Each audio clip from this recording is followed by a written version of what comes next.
சில குட்டீஸ் எல்லாருக்குமே வந்து பார்த்தீங்கன்னா, ஒரு சிறப்பான குட் ஈவ்னிங்ப்பா.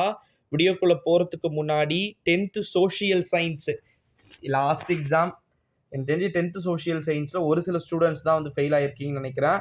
ஸோ நல்லபடியாக எக்ஸாம்ஸ் எழுதுங்கப்பா. ஈஸியான மார்க் 100 மார்க் 35 எடுத்தா பாஸு. எப்படி எடுக்கலான்றத பார்க்கலாம்.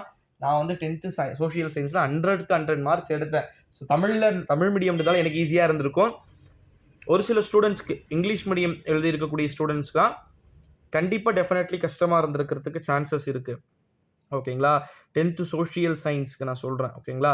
அதை பற்றி தான் இந்த வீடியோவில் பார்க்க போகிறோம்.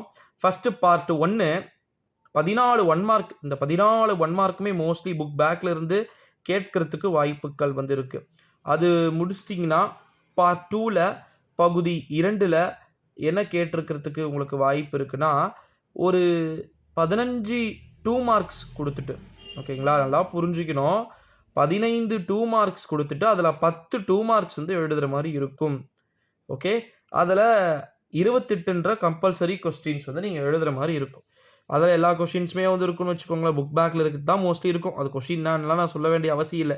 எல்லாமே புக் பேக்கில் தான் இருக்கும். ஹிஸ்ட்ரி, ஜியாகிரஃபி, எக்கனாமிக்ஸ் எல்லாமே புக் பேக்கில் இருக்கிறது வரத்துக்கு உங்களுக்கு சான்சஸ் இருக்குது.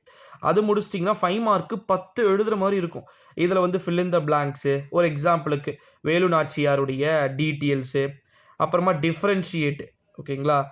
அதுக்கப்புறமா அதுக்கான கிவ் ரீசன்ஸ், அதுக்கப்புறமா வந்து பார்த்திங்கன்னா இந்த மாதிரி ஏகப்பட்டதுக்கு மெயினான டீட்டெயில் நான் வரும்ன்றது இப்போ சொல்கிறேன் பாருங்கள். என்னென்னா 1857, ஓகேங்களா, 1856 வந்து பார்த்திங்கன்னா அதோடைய ஃபெயிலியர் ஆஃப் அது ரொம்ப ரொம்ப மிக முக்கியம். பெருங்கலகம் டீட்டெயில், ஓகேங்களா, அது கண்டிப்பாக வரும். அப்புறமா வந்து உலகமயமாக்கலின் சவால்கள், ரைட் த சேலஞ்சஸ் ஆஃப் குளோபனைசேஷன் அப்படின்றது, இதெல்லாமே வந்து பார்த்திங்கன்னா இம்பார்ட்டண்ட் 5 மார்க் கொஸ்டின்ஸ். இதெல்லாமே மோஸ்ட்லி புக் பேக்கில் இருக்கும். அதுக்கப்புறமா டைம்லைன், ஓகேங்களா, இப்போ ஒரு இன்சிடென்ட் கொடுப்பாங்க. எப்படி சொல்கிறது, 1922 1940 இதில் வந்து பார்த்தீங்கன்னா 20 இயர்ஸில் எதனா 5 இம்பார்ட்டண்ட் வந்து எழுத சொல்லுவாங்க. அப்புறம் வந்து மேப் கொடுப்பாங்க, இந்தியா மேப்பில் எதனா ஒரு 5 பிளேசஸ் கொடுப்பாங்க. ஒரு எக்ஸாம்பிளுக்கு வந்து டெல்லி, அப்புறம் உத்தரப்பிரதேசம், அப்புறமா வந்து சென்னை, அதுக்கப்புறமா வந்து பார்த்திங்கன்னா வேறு என்ன இருக்குது, நம்ம தமிழ்நாட்டில் வந்து திருச்சி, அதுக்கப்புறம் கேரளா இப்படின்னு சொல்லிட்டு கொடுப்பாங்க.